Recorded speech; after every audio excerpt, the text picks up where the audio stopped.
The stillness beneath the surface. It was the summer the lake stopped breathing. Not literally, of course. Lake Asmar was a vast, ancient body of water, fed by subterranean springs, so deep they said no one had ever truly touched its bottom. But the surface, usually alive with ripples and the gentle slap of waves against the shore, grew unnaturally calm. Mirror smooth, it reflected the sky with chilling perfection, making it hard to tell where the water ended and the air began. It felt still, and the stillness was infectious. My grandmother had always warned me about Asmar. "It has a hunger, child," she'd say, her eyes distant, fixed on the shimmering expanse from her porch. "It takes its due." I'd dismissed it as the ramblings of an old woman, but now, as the fishing boats sat idle and the usual summer tourists dwindled, her words echoed in my mind. I was a photographer, seeking refuge from the city's noise, hoping the quiet of Asmar would inspire me. It did, but not in the way I'd imagined. I started taking pictures of the lake every day, at every hour. The sunrise painting it in hues of violent orange, the midday sun glinting off its flawless surface, the dusk turning it into a canvas of deep, bruised purples. But the photos always came back wrong. The reflections were distorted, a subtle waver that wasn't visible to the naked eye. And sometimes, in the deepest shadows, I thought I saw faces, indistinct and fleeting, just beneath the surface. The townspeople felt it, too. A quiet unease settled over Oak Haven. Conversations became hushed, laughter rare. People started keeping their distance from the lake, even the kids who usually spent their days swimming and skipping stones. The air grew heavy, pregnant with unspoken dread. One evening, while developing my latest batch of photos in my makeshift dark room, I noticed it. In a wide shot of the lake at twilight, a single, clear figure emerged from the depths. It was humanoid, indistinct, but undeniably present. Its limbs long and slender, its head tilted as if listening. Its eyes, even in the grainy black and white, seemed to bore into me. I dropped the print, my heart hammering against my ribs. It was just a trick of the light, I told myself, a smudge on the lens. But I knew deep down it wasn't. That night, I heard a sound from the lake, not the lapping of water, but something else. A low, mournful hum, like a forgotten choir. It seemed to vibrate through the very foundations of my small cottage, making the windows rattle. I pulled back the curtains and peered out. The lake was as still as glass, reflecting the sliver of moon.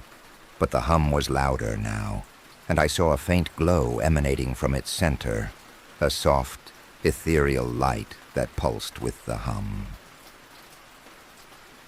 The next morning, old Mr. Abernathy was gone. He lived in the cottage next to mine, a gruff fisherman who'd spent his entire life on Asmar. His boat was still tied at the dock, his fishing net neatly folded, but the house was empty.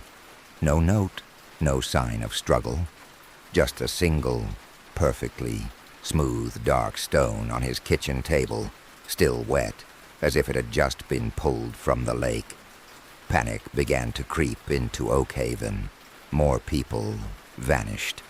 A young woman, her bicycle left by the roadside.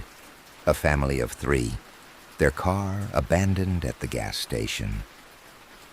Each disappearance coincided with a night of the strange hum and the glowing light from the lake. And each time, a wet, smooth stone was found in their homes. I tried to leave. I packed my car, my hands shaking. But as I started the engine, the hum began again, louder and more insistent than ever. The car wouldn't start. I tried again and again, but the engine only coughed weakly. The glow on the lake intensified, now a beacon of milky white light, pulsating rhythmically. I stumbled out of the car, drawn by an irresistible force. My feet carried me towards the lake, against my will. The air grew thick and heavy, and the scent of damp earth and something metallic, like old blood, filled my nostrils. The hum was deafening now, vibrating through my entire body, rattling my bones. As I neared the shore, I saw them, figures, just like the one in my photograph, emerging from the still water. They were pale, almost translucent, their limbs elongated, their eyes dark and hollow. They moved with a slow, deliberate grace, their movements mirroring the hum. They were the faces from my photographs, the whispers beneath the surface. They reached the shore, their wet feet leaving no imprints on the soft earth. They didn't speak, but a chorus of thoughts flooded my mind, a symphony of forgotten memories, of lives drawn into the depths. I saw Mr. Abernathy, his face serene, his eyes as still and calm as the lake itself. I saw the young woman, her bicycle, a distant memory, her spirit now part of the vast, silent consciousness that permeated the water. One of the figures, taller than the others, extended a hand towards me. Its fingers were long and delicate, and in its palm rested a single, perfectly smooth, dark stone, identical to the one found in Mr. Abernathy's kitchen. I felt a profound understanding wash over me. The lake wasn't just taking lives. It was absorbing them, their memories, their essences, adding them to its ancient, ever-growing consciousness. The stillness wasn't a lack of life. It was an overwhelming presence, a deep, silent knowing. I took the stone. It was cold and smooth, and as my fingers closed around it, the hum intensified one last time, then subsided into a profound, echoing silence. The figures receded, melting back into the glassy surface of Asmar. The glowing light faded, and the lake was once again a perfect, still mirror. I returned to my cottage. The car still wouldn't start. My camera lay on the floor, its lens cracked.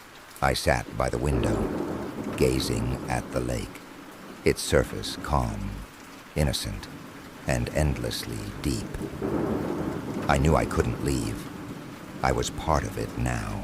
My thoughts, my memories, my very essence would slowly, inexorably seep into its depths. I picked up the stone. It felt warm now, pulsating faintly with a life that wasn't my own. I understood its purpose. It was an invitation, a promise, and a chilling reminder of the stillness beneath the surface waiting for its next offering. Do you think the lake truly has a hunger, or is it something else entirely?